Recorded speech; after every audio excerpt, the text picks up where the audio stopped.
Yo l'équipe, un petit message avant que la vidéo elle commence. Alors à la base j'étais parti pour vous faire une intro un peu déjantée, un petit truc de foufou tu vois. Mais c'est l'hiver, il fait froid, j'ai pas envie de sortir la Civic. Enfin bref, je voulais juste vous dire avant que la vidéo commence que la vidéo que vous allez voir là, elle a été tournée il y a plus d'1 an, voire même 1 an et demi. Donc voilà, s'il y a 2-3 trucs qui peuvent paraître pas très cohérents, c'est normal. Cette vidéo elle est vieille, j'ai juste jamais eu le courage de la monter. Bah là je l'ai fait du coup.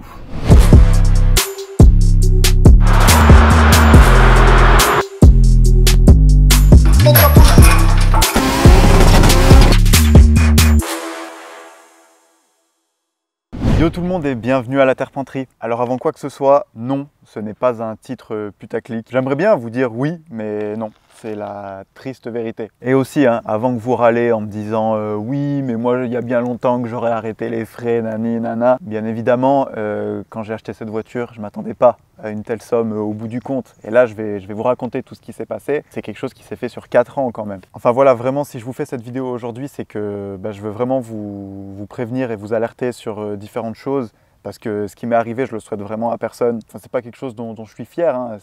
Une fois de plus, aujourd'hui, je viens vraiment vous faire de la prévention. Tu vois, donc voilà, vous avez été nombreux à me poser des questions sur la Civic. Elle est où la Civic? Comment ça se fait que tu as autant de problèmes? Pourquoi elle t'a coûté si cher? Je vais essayer de répondre à toutes ces questions en une vidéo. Voilà, comme ça, là, vous serez au courant de toute l'histoire. Aujourd'hui, je vous raconte tout. On est en 2017 et le petit Anto, il est tout content.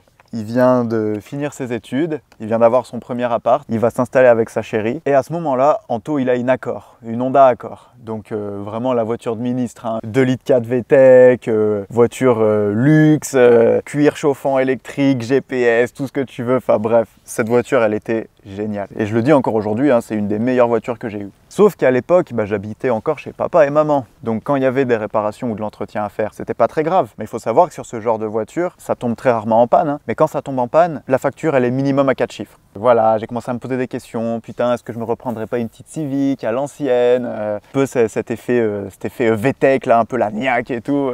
Voilà, ça me manquait. Ça me manquait, j'avais envie de me remettre à bricoler les voitures, à faire les choses moi-même. Et que quand j'ai un truc à payer, c'est pas toujours direction Honda. Et la facture est 4 chiffres, comme je vous expliquais. Donc Anthony, qu'est-ce qu'il fait? Il poste une annonce sur Facebook en disant, voilà, il cherche une Civic. Bon, je vais peut-être parler de moi à la première personne, parce que là, on dirait Alain Delon. Avec-moi. Donc je me suis fait contacter par un mec qui me dit, écoute, voilà, moi j'ai une K4, blanche comme tu cherches, parce que oui, j'en voulais une blanche. En plus, une édition F1, série limitée. Donc là, moi tu parles, j'étais comme un dingue. Moi je suis très friand de ce genre de conneries, tout ce qui est série limitée et tout. Je lui dis, allez, go. Le mec, pas net de ouf. Et là, première erreur de ma part, j'ai fait un caprice, je voulais absolument cette voiture, donc j'ai fermé les yeux sur pas mal de choses. Et ça les gars, je sais que c'est dur, quand vous voulez une voiture et que vous trouvez la perle rare, vous vous aveuglez vous-même en fait et vous voulez rien savoir parce qu'il vous faut cette voiture, vous l'avez enfin trouvée, vous la voulez. Non, pas du tout les gars. Vraiment, si vous sentez la moindre chose un peu louche, abandonnez. C'est pas grave au pire si vous attendez quelques mois en plus, mais ça peut vous éviter beaucoup de galères. Je vais y revenir. Enfin bref, après plusieurs échanges sur Facebook avec ce mec, on finit par se donner rendez-vous. Et le 27 novembre 2017, c'est là que le cauchemar commence. Donc il faut savoir que moi je suis de Grenoble et la voiture elle était à Épinal. J'avais 4h30 de route déjà. Donc j'ai décidé d'y aller en train avec un ami à moi parce que au final ça me revenait bien moins cher que de faire aller une voiture là-bas, de revenir à 2 voitures, bref j'y vais en train. Donc le mec, comme je vous disais un petit peu, il m'a fait un plan bizarre, il m'a demandé de venir récupérer la voiture un soir de semaine en hiver, donc il neigeait tu vois. Pareil, quand vous allez voir une voiture, vous demandez toujours à la voir par beau temps et en journée. Parce que la nuit, y a des choses qu'on voit pas. Dans la nuit, tu vois pas dans la nuit. C'est ça qui est con. Donc je prends le train avec mon pote et tout. D'ailleurs c'est Flo, c'était mon pote Flo, celui qui a la Golf, vous le connaissez maintenant. On prend le train et tout, on arrive là-bas et c'est le vendeur qui est venu nous chercher à la gare. Donc déjà, je veux pas juger la marque en question, mais il est arrivé dans une vieille Passat break toute pourrie qui avait 340 000 km au compteur, qui faisait des bruits bizarres. Et je vais pas vous mentir, le mec il semblait pilot quoi, il était saoul. Pour moi, il était saoul. Donc il y avait 45 minutes qui séparaient la gare à son lieu de résidence. Ça a été les 45 minutes les plus longues de notre vie avec Flo. Le mec, il enchaînait les infractions, il roulait comme un enculé, il devait manquer un support moteur sur sa voiture, dès qu'il accélérait, ça faisait cloc, cloc, et je sais pas pourquoi il s'amusait à faire ça. Genre il faisait bloc, cloc, bloc, cloc, bloc, cloc, comme ça. Et pendant 45 minutes. Quand on est arrivé chez lui, je crois que j'ai embrassé le sol tellement que j'étais content d'arriver. J'ai regardé Flo, je fais c'était chaud quand même là le voyage, hein. Il m'a fait ouais, non mais carrément il est chelou. Donc enfin on arrive autour de la voiture. Première chose que je fais, hein, je passe la main sous l'aile comme ça. Et qu'est-ce que je sens sous l'aile?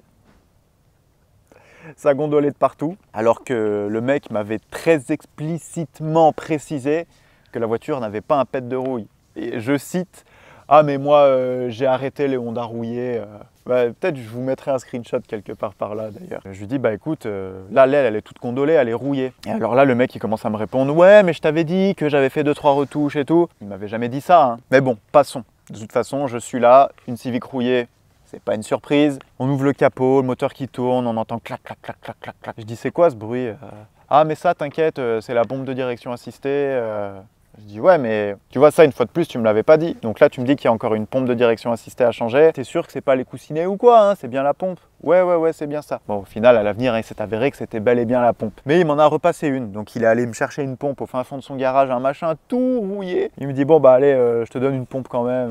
On part faire un essai avec la voiture. Rien à signaler si ce n'est que bah voilà des petits bruits par-ci par-là, des suspensions un peu molles. Mais bon voilà une fois de plus je me dis bon je pars quand même d'une Honda Accord qui est une voiture ultra luxe, ultra confort et tout. Là je reviens sur quelque chose de plus archaïque. Donc ça m'inquiète pas plus que ça. Je me dis bon écoute ça va, déjà elle fonctionne. Le VTEC fonctionne, elle fume pas. Donc on va chez le mec, on commence à faire les papiers, tout ça. Forcément, je lui dis ta voiture elle m'intéresse, mais par contre il y a quand même 2-3 choses que j'ai découvert là sur le tas quoi. Ça bah ça me fait un peu chier. Est-ce qu'on peut revoir le prix? Il a littéralement changé de visage. Il a commencé à hausser le ton, tu vois, et à me faire comprendre que bah non, de toute façon, il va bien falloir que tu l'achètes pour rentrer chez toi.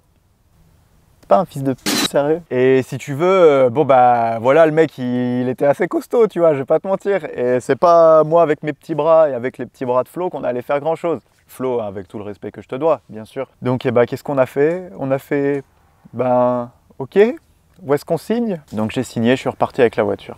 Vous savez combien de temps j'ai mis pour faire Épinal-Grenoble? 5h30. Je vais vous expliquer pourquoi. Pour deux choses. Déjà, il n'y avait pas d'éclairage de compteur. Donc la nuit, tu remarqueras que c'est un petit peu chiant. Je démarre la voiture, j'allume les phares et tout, et je lui dis, et là on n'y voit rien les compteurs. Il me dit, ah ouais, mais de toute façon c'est connu, sur les EK comme ça, on n'y voit pas très bien, c'est un peu mal foutu et tout. Bah non gros, c'est juste qu'il manquait les ampoules d'éclairage de compteur. Il était allé jusqu'à me récupérer les ampoules, tu sais. Donc déjà, la voiture, 6 800 €. Au compteur de la voiture, il y avait 113 000 km. Donc en soi, putain, une EK4 édition F1, 113 000 km, 6 800 €. C'est pas l'affaire du siècle, mais c'est pas mal quoi déjà. Quand tu regardes le prix des EK aujourd'hui, une EK toute rincée là qui est à 9 000 €, bref. Donc bon, on prend la route, sans éclairage de compteur hein, bien sûr. Et aussi, pourquoi on a mis autant de temps? Je l'ai su après, mais je vais vous le dire tout de suite pourquoi. Le compteur de vitesse, hein, donc de km/h quoi, il était faussé. Donc c'est-à-dire que nous tout le long on était à 130 et tu sais on se faisait doubler par tout le monde, mais vraiment tout le monde et vraiment vite. On était là avec Flo, on disait putain mais oh ils sont bien excités les gens ce soir. Et je me suis rendu compte plus tard qu'en fait c'est que le compteur était faussé. Donc pour être à 130 km/h réel, il fallait être à 145 voire 150 sur le compteur. Et nous, quand on était à 130 compteurs, ben en réalité, on était à 105, 110. Trajet très long, on arrive à Grenoble, je ramène Flo, il était 5 h du matin, le lendemain, je devais aller bosser à 8 h. Enfin, j'ai dormi 2 heures, je suis reparti au boulot, donc je me suis pas trop penché sur la question. Le lendemain, je prends la voiture, bon, rien d'extraordinaire. Puis là, le temps passe, et puis bah, je vois apparaître de la rouille derrière, hein, donc j'avais les ailes tout orange, littéralement. Donc, je fais un post sur Facebook en disant ben voilà classique, ouais ça casse les couilles d'acheter une voiture, on te dit qu'il n'y a pas de rouille et au final tu as les ailes tout orange, machin. Bon. Le vendeur me recontacte et me dit ouais qu'est-ce qu'il y a, j'ai vu que tu as eu des problèmes avec la Civic, qu'est-ce qui se passe et tout. Je lui dis bah ouais écoute elle est toute rouillée donc bah j'ai un petit peu le démon quoi tu vois. Il me dit ouais mais après voilà tu sais hein, sur les Civic on n'y peut rien, de toute façon ça rouille. C'est vrai, il a raison, mais dis-le moi, avant de me vendre la voiture, sors-moi pas un « ah non, mais moi les Honda rouillés, j'ai arrêté, tu vois ». C'était pas vrai du tout, elle était rouillée à la mort cette voiture, elle était mastiquée dans tous les sens.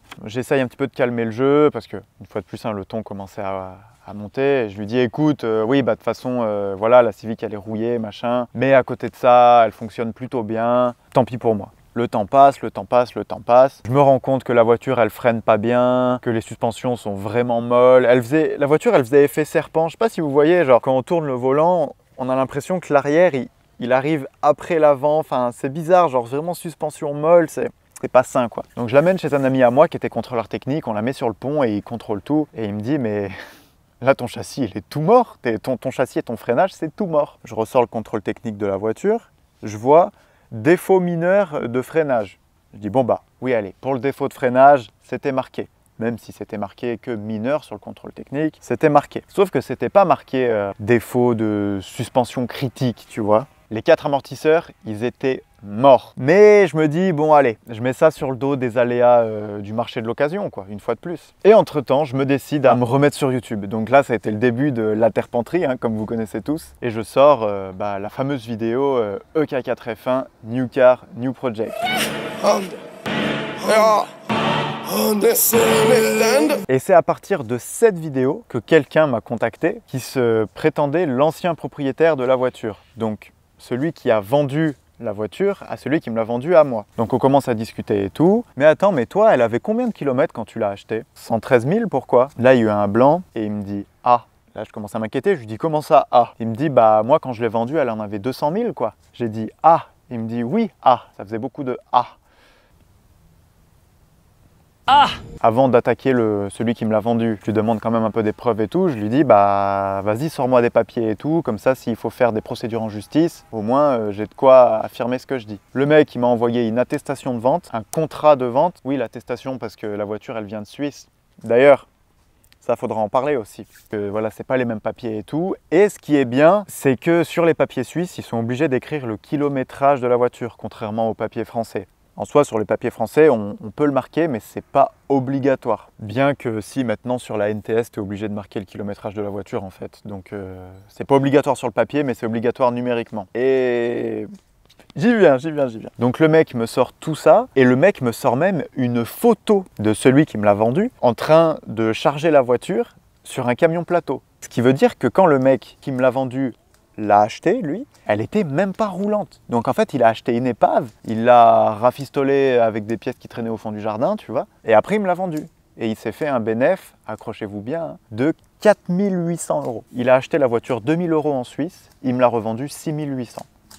Voilà, j'ai la photo, j'ai les documents de vente, j'ai le kilométrage réel de la voiture. Je me dis, attends, c'est pas bon, il me faut encore plus de preuves. Qu'est-ce que je fais? J'appelle Honda. Voilà, numéro de série, immatriculation, machin. Bon, même si l'immatriculation valait pas grand-chose, puisqu'elle vient d'être immatriculée en France, la voiture, elle était suisse avant. Je leur dis, écoutez, voilà, il me faut un historique de cette voiture. Et ils m'ont dit, ah bah ouais, mais le problème, c'est que la voiture, elle vient de Suisse. Et vu que la Suisse, c'est un pays indépendant, on n'a pas accès à l'historique suisse de la voiture. Donc moi, qu'est-ce que je fais? Je me fais une petite liste de toutes les concessions Honda qu'il y a en Suisse et j'ai fait un gros mailing à tous les concessionnaires Honda de Suisse. Mais il faut savoir que la moitié de la Suisse parle allemand.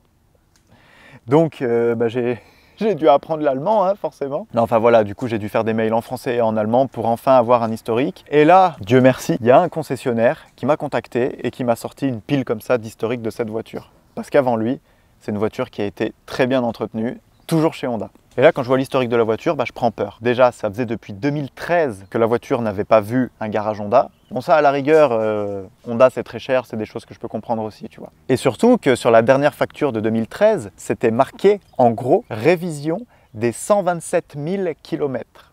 Donc là, je ne sais pas si vous imaginez, je l'ai acheté en 2017 avec soi-disant 113 000 km au compteur. En 2013, la voiture en avait déjà 127 000. Je ne sais pas si vous vous rendez compte. Le garage me fournit aussi une annonce de vente parce que cette voiture, elle a appartenu au garage en question et ils l'ont mise en vente. Elle avait 130 000 quoi, en 2013. Donc là, ni une ni deux, je contacte le mec qui me l'a vendu. Comment il faudrait qu'on arrive à donner un nom au mec qui me l'a vendu? Allez, au pif, Louis. J'appelle Louis et je lui dis écoute, là il y a un problème, tu m'as arnaqué, ta voiture elle a beaucoup plus de kilomètres que tu m'as dit, elle a plus de 200 000. Il me dit ah non, c'est pas possible. Je lui dis si, t'es un escroc. Ah non, mais moi de toute façon je te l'ai dit, j'ai acheté la voiture à un garage. Déjà il m'a jamais dit ça, mais bref, passons. Je lui dis ah ouais, t'as acheté la voiture à un garage? Alors comment t'expliques que j'ai une photo de toi en train de charger la voiture sur un plateau en plein milieu d'une route de campagne? Et là, Je lui dis donc là on fait comment? Il me dit bah ramène-moi la voiture alors. Je lui dis ah non non certainement pas. Tu viens la chercher ta merde. Attends bah je te rappelle dans 5 minutes. Je te rappelle dans 5 minutes.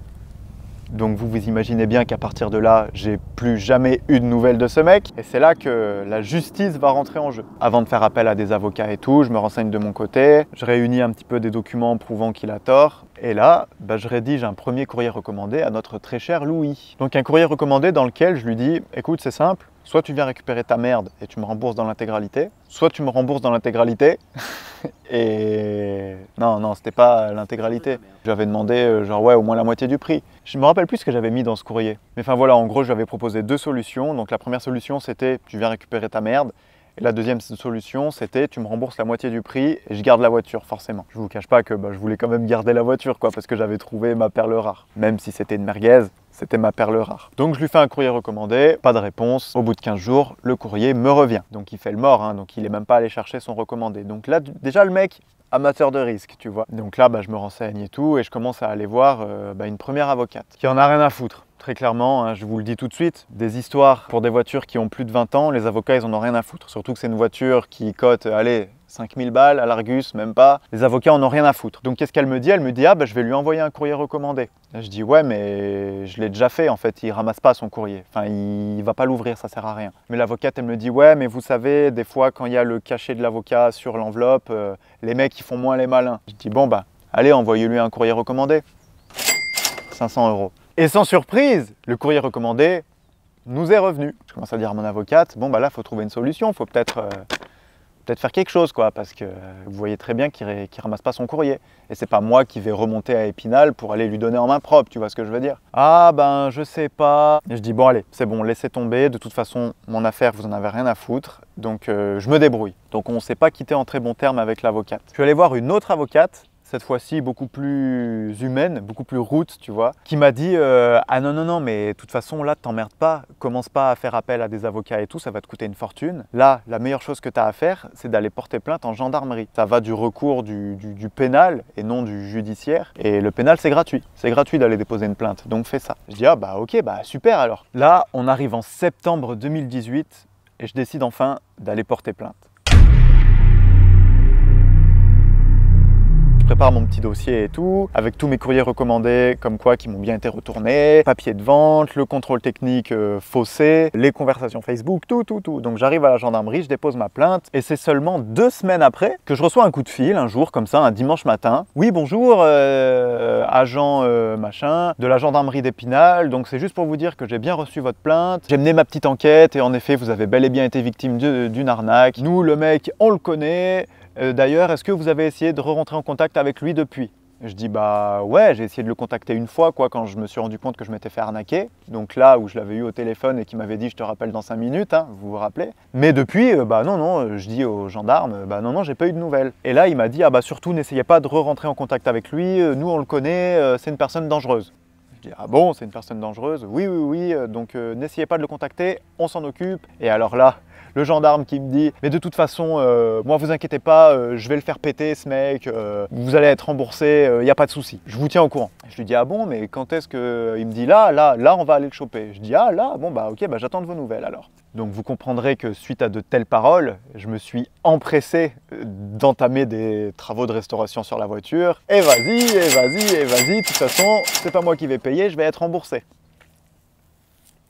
Ouais. Je vais être remboursé, ouais. Donc à partir de là, il y a 1 semaine qui se passe, 2 semaines qui se passent. Je dis bon, donc je décide de rappeler le gendarme et je lui dis bon alors du coup, je viens aux nouvelles, ça en est où? Le gendarme tout de suite sur la défensive, arrêtez de me harceler, l'enquête est en cours, là vous allez compromettre l'enquête, c'est moi qui vous rappelle de toute façon. Je dis comment ça l'enquête elle est en cours? Vous m'avez appelé il y a 2 semaines en me disant j'ai mené l'enquête, c'est tout bon, il y a juste à aller le choper, et puis là vous me dites que l'enquête elle est en cours et que je vais en plus de ça compromettre l'enquête. Bref, c'est moi qui vous rappellerai. Je sais pas ce qui lui est arrivé, mais tout de suite moins coopératif le gendarme. Donc à partir de là, 1 an se passe, 2 ans se passent. Moi pendant ce temps, puisque je restais convaincu que j'allais être remboursé, vas-y, que j'ai refait la carrosserie, que j'ai refait le châssis. Et là, on arrive à la réfection moteur. Donc la réflexion moteur, bah pourquoi? Déjà parce que le moteur il avait genre 230 000 km, il avait une segmentation, il sortait pas du tout ses chevaux, genre s'il sortait 130 chevaux c'était le bout du monde. Et puis bah même voilà, je voulais repartir sur des bonnes bases parce que de toute façon cette voiture elle était toute pourrie, donc je me dis allez, quitte à mettre un peu de sous, autant repartir sur quelque chose de clean et je sais ce qui a été fait dessus, let's go. Donc il faut savoir qu'il y a un rebuild pour ce moteur là, si tu prends toutes les pièces chez Honda, parce que t'évites de mettre de la merde dedans, hein, forcément, c'est 4 000 € minimum. Donc il y a deux personnes qui ont intervenu sur ce moteur. Il y a, je vais dire, mon motoriste, un mécano en qui j'ai une confiance aveugle, c'est quelqu'un qui travaille super bien. Et il y a eu un rectifieur, que je ne citerai pas, puisqu'il serait capable de dire que je fais de la diffamation. Vous allez comprendre pourquoi. Mais bon, en même temps, il n'y a pas 30 000 rectifs dans le 38. Hein, et puis, il n'y a qu'à aller voir les commentaires Google. Donc j'arrive chez le rectifieur, je lui expose le problème, je lui dis, bah voilà, le moteur, il a des bornes, il a 230 000 km, il a une segmentation, il bouffe de l'huile. Ok, et bah du coup, on va faire un réalésage, tu vas mettre des pistons en cote réparation. Donc cote réparation, c'est pour faire simple, hein, les pistons, ils font 81 mm et j'ai donc décidé de passer en cote réparation, donc 81,25 mm. Donc c'est 0,25 mm. Donc là, on parle en microns, hein. Bah, c'est des centièmes de millimètre. J'arrive chez le rectifieur avec la RTA complète où c'est tout écrit, la procédure, les cotes à respecter, parce que je lui dis voilà, c'est un moteur Honda, je sais que c'est quand même des moteurs très fins en matière de tolérance d'usinage. Oh là là, mais t'inquiète pas, ça fait 40 ans que je fais ce métier, j'ai jamais eu de problème, c'est pas le premier moteur Honda que je refais. Je lui dis vous êtes sûr, hein, parce que là il faut viser le centième près. Donc le centième, ça veut dire qu'il y a 1 centième de millimètre de jeu entre le piston et le cylindre, la chemise du cylindre, vous voyez ce que je veux dire? Oui, mais t'inquiète pas, j'ai les machines faites pour, t'auras ton centième comme tu veux. Bon bah nickel. Donc je lui passe mon bloc, ma culasse, et la culasse, bah forcément, il me l'a toute nettoyée, il m'a changé les joints de soupape, et je lui dis, est-ce qu'il faut qu'on change les guides? Parce que tant qu'à faire, voilà, je suis plus à une centaine d'euros près, donc il contrôle les guides et tout, et il me dit, non, pas besoin, tes guides, ils sont encore bons. Bon bah, bonne nouvelle. Allez, on garde les guides d'origine. Donc tout ça se passe, on remonte le moteur avec mon motoriste, on le remet dans la voiture, le moteur démarre, pas de souci, il tourne très bien. Donc là, c'est parti pour 1000 km de rodage. Donc pour ce premier rodage, j'ai vraiment fait un truc clean. Donc c'est-à-dire pas plus de 3000 tours, aucune charge moteur. Et c'est ce qui est le plus important, la charge moteur. Parce que c'est vrai que tout le monde parle du régime moteur, genre ouais, rodage, faut pas dépasser 3000 tours, nana. C'est vrai et c'est pas vrai. Ce qui est important dans un rodage, c'est de pas charger le moteur, de pas mettre de charge. Donc ce que j'appelle la charge moteur, c'est par exemple quand tu es à 1500 tours et que tu mets pied au plancher. Bon, là oui, tu es à 1500 tours minute, mais tu charges le moteur à 100%. Et ça, crois-moi que c'est pire que de rouler à 5000 tours minute en effleurant la pédale de gaz, tu vois. J'ai fait mes 1000 km de rodage en évitant de dépasser les 3000 tours et en chargeant au minimum le moteur. Pour ça, j'avais un outil extraordinaire, ça s'appelle Ondash. Ondash, c'est quoi? C'est un outil de monitoring complet et j'avais accès à toutes ces infos, dont la charge moteur. Donc je faisais mon rodage et j'avais ma charge moteur affichée en grand juste à côté de moi et je surveillais tout le temps ça pendant 1000 km. Donc pendant ce rodage, pas spécialement de consommation d'huile, de fumée suspecte, bien qu'une odeur quand même. Un petit peu de fumée, mais pour ça, mon motoriste, hein, donc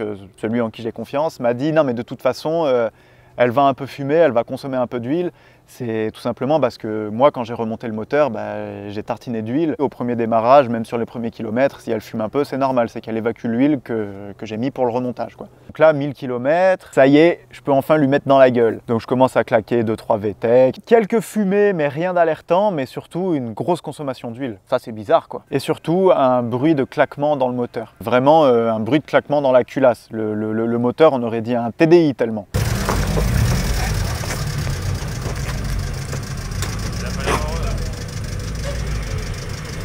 Bon bah là il y a un truc qui va pas, quoi. Donc je vais voir mon motoriste et non pas mon rectifieur, hein. Je vais voir mon motoriste et je lui dis bah écoute voilà, le moteur il y a un claquement bizarre. Il me dit ah bah des fois essaye de refaire ton jeu aux soupapes. J'ai refait 3 fois le réglage de jeu aux soupapes, le claquement était toujours présent. Je retourne voir mon motoriste et je lui dis bah écoute là non ça claque toujours, le moteur il bouffe de l'huile, ça fume, il y a un truc qui va pas. Il me dit bah écoute moi j'ai tout remonté comme il faut, donc c'est pas de ma faute, va voir le rectifieur. Je vais voir le rectifieur, je lui explique la même chose, je lui dis bah voilà j'ai fait mon rodage comme il faut, le moteur il bouffe de l'huile, il fume, ça claque dans la culasse, qu'est-ce que c'est? Oh c'est pas de ma faute. Je dis ouais mais bon, toi le rectifieur tu me dis que c'est pas de ta faute, mon motoriste il me dit que c'est pas de sa faute, à un moment donné les gars arrêtez de vous renvoyer la balle, c'est de la faute à qui? Et alors là le rectifieur, je rigole hein, parce que maintenant que j'ai le fin mot de l'histoire, je rigole. Peut-être que ton motoriste là, il a mal remonté les segments. Je vais vous demander de m'écrire en commentaire comment on fait pour mal monter des segments. Si ce n'est que de les inverser, quoi, de mettre le racleur à la place de l'étanchéité et vice versa. Mais non, je veux dire, mon motoriste, c'est une personne de renom, il fait pas ça, quoi, tu vois. Et je lui dis, bah, moi je suis pas sûr que ça soit ça. Il me dit, bah, demande à ton motoriste. Je vais voir mon motoriste et je lui dis, alors les segments, qu'est-ce que t'en penses? Il me dit, ah bah non, de toute façon, tu peux pas te tromper. Je retourne voir mon rectifieur et je lui dis, écoutez, moi j'ai vu avec mon motoriste, c'est pas possible de monter les segments à l'envers ou je sais pas quoi. Donc, le problème, il vient peut-être de vous, quoi. C'est pas normal qu'elle bouffe autant d'huile alors que vous avez rectifié tout le moteur et qu'elle est censée être nickel. Et alors là, le rectifieur, il me dit, si tu penses tant que ça que c'est de ma faute, ouvre le moteur, reprends les cotes et viens me voir avec les cotes. Et on verra qui c'est qui a raison.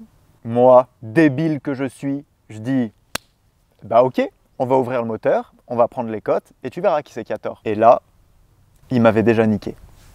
Je vais vous expliquer pourquoi. En fait, quand tu veux engager une procédure contre un garagiste, donc un rectifieur, tout ce que tu veux, il ne faut pas que le moteur bouge de la voiture, il ne faut pas que tu y touches. Tu dois mandater un expert qui, lui, va venir ouvrir le moteur et venir constater qu'il y avait des problèmes. Sauf que moi, j'étais tellement fier de balancer à la gueule au rectifieur qu'il avait fait de la merde que bah, j'ai ressorti le moteur, je l'ai démonté, j'ai pris toutes mes cotes et bon, sans surprise, toutes les cotes étaient explosées en l'air, éclatées au sol. C'était tout hors cote. Mais même pas en limite de service, hein. C'était tout hors cote. Bah, par exemple, dans la RTA Honda, le jeu à la coupe des segments était donné à 0,30. Bon, je fais une moyenne parce que chaque segment a ses cotes bien précises. On était à 0,65 de partout. C'est plus du double, je ne sais pas si vous vous rendez compte. Tu m'imagines que la voiture, elle bouffait de l'huile à mort. Mais là, on n'en était qu'à la partie bloc. Mais il y avait aussi la culasse qui claquait, puisque c'était pas le réglage de jeu aux soupapes. Hein. On savait toujours pas pourquoi elle claquait et personne n'a su pourquoi. On va y venir. Donc j'arrive chez mon rectifieur avec mes cotes et je lui dis, voilà, là c'est tout hors cote, on fait comment? Donc là tout de suite sur la défensive, ah non, mais moi en tout cas, il n'y a pas un centime qui sortira de ma société. Si tu veux faire quelque chose, moi je fais appel à mon assurance. Tous les mois je paye une assurance pour ça, c'est bien pour que ça serve à quelque chose. Donc vous voyez déjà bien le personnage. Appelle un expert et c'est lui qui contactera nos assurances et machin, il organisera un rendez-vous, machin. Bon. Je mandate un expert, donc je lui explique la situation et il me dit « Ah, là ça va être une affaire compliquée. » Pourquoi ça va être compliqué? Bah parce que tu as ouvert le moteur. Je dis « Bah ouais, mais c'est lui qui m'a dit d'ouvrir le moteur et comment tu voulais que je prenne les cotes sans ouvrir le moteur ?» Il m'a dit « Ouais, mais il t'a niqué. » Il m'a dit « C'est moi qui aurais dû ouvrir le moteur, prendre les cotes et constater que, mais vu que c'est toi qui l'as ouvert, t'es niqué. » Donc là l'expert il m'a dit « Écoute, je veux bien essayer quelque chose, mais c'est quand même mal barré. » Donc là, il faut payer l'expert encore, hein, bien sûr, c'est pas gratuit. Et l'expert qui fait tout le nécessaire et qui convoque le rectifieur ainsi que son expert à une contre-expertise chez un rectifieur confrère. Donc premier rendez-vous, le rectifieur absent. Donc pas le confrère, hein, celui qui m'a refait mon moteur. Il n'est pas venu. Le matin même, il a appelé mon expert. Ah bah désolé, je ne serai pas là aujourd'hui parce que mon assurance n'a pas fait le nécessaire. Mec, ça faisait 2 mois que tu savais que tu étais convoqué ce jour-là, tu n'aurais pas pu remuer ton assurance un peu avant. Donc du coup, on décide quand même de faire une expertise sans lui et le rectifieur confrère est bel et bien venu constater que, bah, en effet, rien n'était bon. Donc le jeu piston-chemise était pas bon. On doit être entre 1 centième et 4 centièmes pour être dans les tolérances. 5 centièmes, c'est la limite de service, donc c'est-à-dire que c'est là où il faut commencer à songer à réaliser le moteur. On était à 6, voire 7 de partout.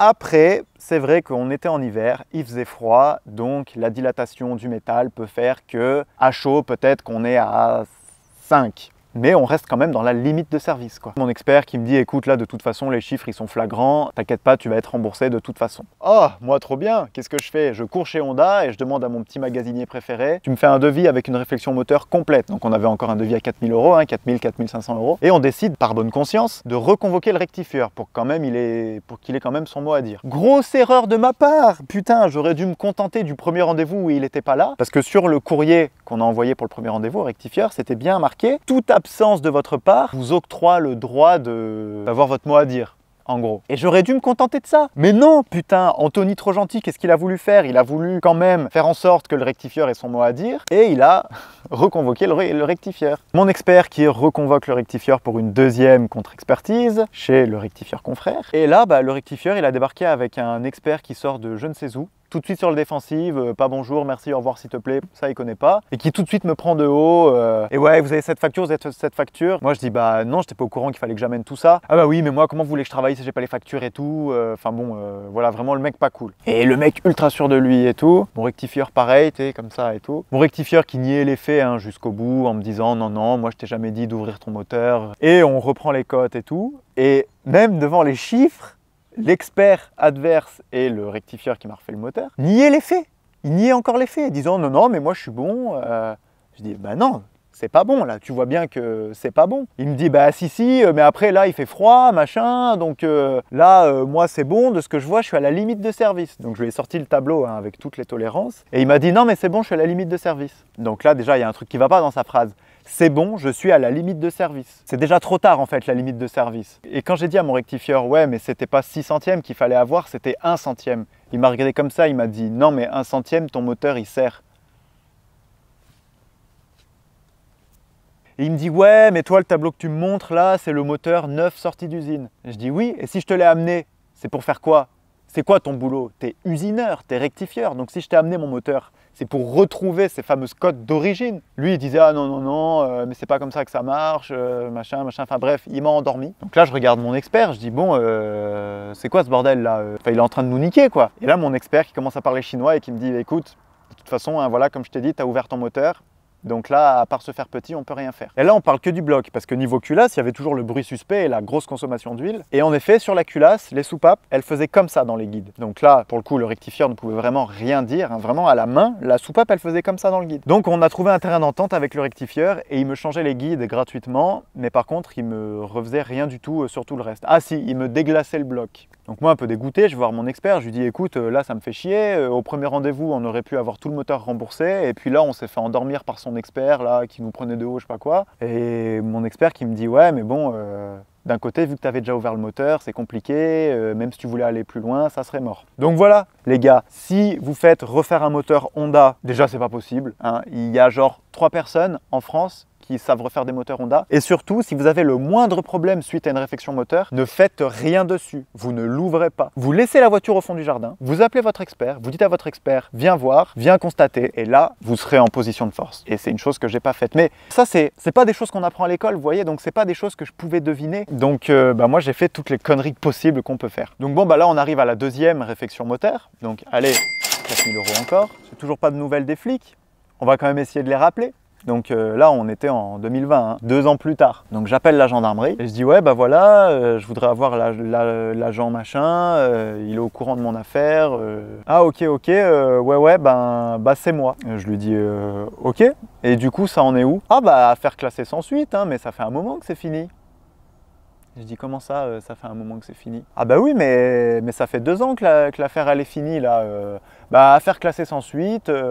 Celui qui vous a vendu la voiture, c'est pas lui le responsable. Et comment ça, c'est pas le responsable? Oh, écoutez, de toute façon, voilà, je vous ai dit, nous, on n'a rien pu faire. De toute façon, la voiture, elle vient de Suisse. On a même fait appel à Interpol pour aller en Suisse, pour voir, pour qu'on ait des informations et tout, parce que ça va au-delà de notre juridiction. Ça a été une affaire très fastidieuse, mais on n'a rien pu faire. Je dis, mais attendez, comment ça? Déjà, celui qui me l'a vendu, il est français. Qu'est-ce que vous êtes allé foutre en Suisse? Non, non, mais on a interrogé celui qui vous a vendu la voiture, donc ce fameux Louis. C'est pas lui qui vous a arnaqué. Lui, il y est pour rien, il a acheté la voiture, il y avait déjà ce kilométrage. Quand la voiture a passé la frontière suisse, elle avait déjà ce kilométrage. J'ai dit, bah oui, il a acheté la voiture, il a trafiqué le kilométrage, et après, il a fait les papiers. Faut même être con pour pas penser à ça, même quelqu'un qui n'est pas escroc, il pense à ça, quoi, tu vois. Puis le gendarme commence à s'énerver. Non, non, mais de toute façon, c'est pas possible. Je vous ai dit, on a interrogé le mec, on n'a rien pu faire. Je dis, alors, attendez. Moi, il y a 2 ans, vous m'avez appelé en me disant, mais ce mec, il est connu, c'est quelqu'un de dangereux, vous allez être remboursé et tout. Et là, vous me dites, après 2 ans, que ça fait 2 ans que l'histoire, elle est finie, et en plus de ça que je ne serai pas remboursé. Vous vous foutez de ma gueule en fait là vraiment. Non mais écoutez, je sais que, comment il m'a dit, je comprends votre désarroi, mais dans tous les cas, je peux rien faire de plus pour vous. Ok, merci les frères. Donc là, ça fait 2 ans que je dépense dans cette voiture et que vous me dites qu'au final, oh bah non, tu vas pas être remboursé. Voilà. Donc tu vois, c'est comme ça qu'on en arrive vite à 40 000 € en fait. Et voilà, donc du coup, eh ben, après 4 ans de galère et 40 000 € plus tard, j'ai une voiture qui est quand même pas trop dégueu.